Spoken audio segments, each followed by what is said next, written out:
barbershop.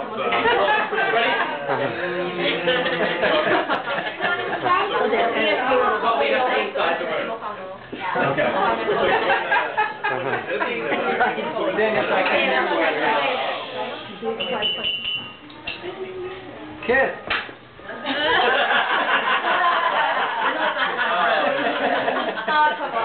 When Bday created the initial list of what has Barry learned to do now he's 40, I started thinking about like what what are some of the things I've noticed since high school that Barry has learned. And the story that first came to mind was the four of us plus our friend Todd, who's out in Los Angeles. We went to Europe after graduating from high school, and we spent about 4 weeks in Europe. And so here were 18-year-old kids with raging hormones and excited to see the world. 17, yeah. The world. And we flew into Amsterdam, and I remember unpacking, and most of us were sort of focused on, okay, well, gosh, how many did I bring enough, pairs of socks and things, and all of a sudden Barry pulled out this kind of snake-like structure. The box. Family size, right? It was family size, yes. But that wasn't it. He started to. It was unbelievable, like how many condoms were. Are you gonna say who gave it to me?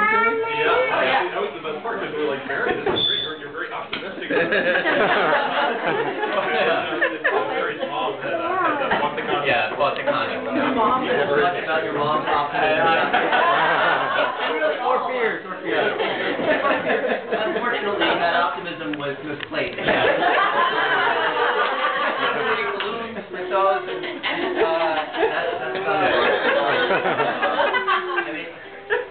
I met Barry, I met Barry in 10th grade when I started Friends Academy, but I only really got to know Barry when Sandy and I roomed with Barry on a trip to Russia in 1986, I believe. And the first night, Barry, as I'm sure a lot of you know, is particular about food, having good food that he likes, and upon arrival in Moscow, it was very clear that this food was really not going to be up to par, not even close. So Barry, being the persuasive guy that he is, somehow persuaded Sandy and I to join him on a trek across Moscow at 1 o'clock in the morning on our first night in search of really good food. I would have taken anything at that point. There really wasn't good food actually available at 1 o'clock in the morning in Moscow. Now there would be, but this was, during the Soviet period. So we eventually ended up in this large train station, and Barry somehow managed to find someone selling pierogies out of a cardboard box. And it was the only food that we found. Barry ate pierogies, Shani and I did not. Lucky for you. And Barry ate them sitting on the floor of the station, and then got berated by a decorated World War II veteran who we believe was selling them on the floor in the train station. I'm so sorry. Barry then, I think Barry then got sick, actually, from those pierogies when we arrived in Kiev. Literally at the moment we arrived. Yeah.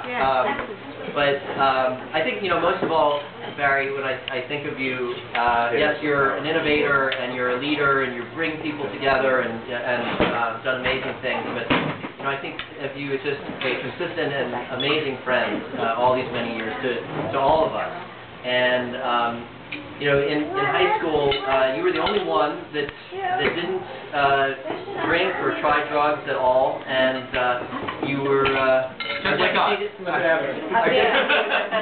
were a designated driver, very tolerant and non-judgmental, at least to our faces.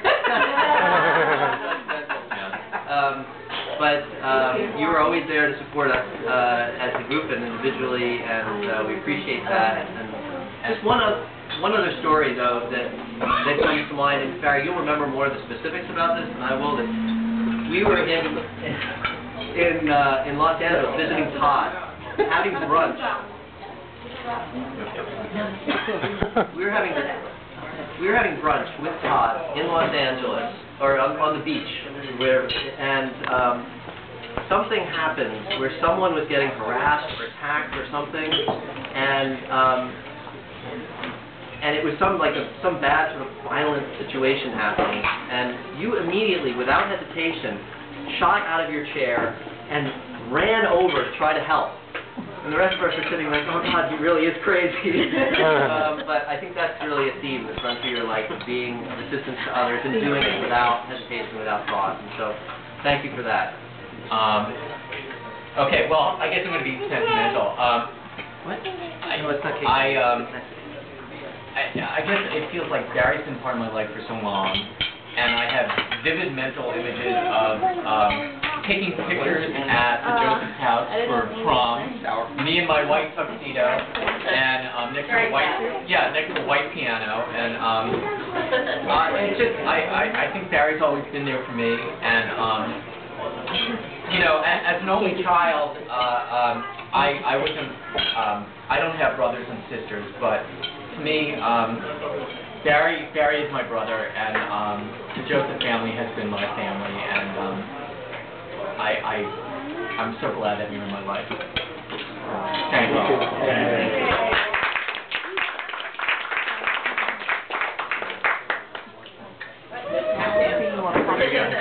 you. I got one. Hey. Oh. You know, kind of me. Yeah.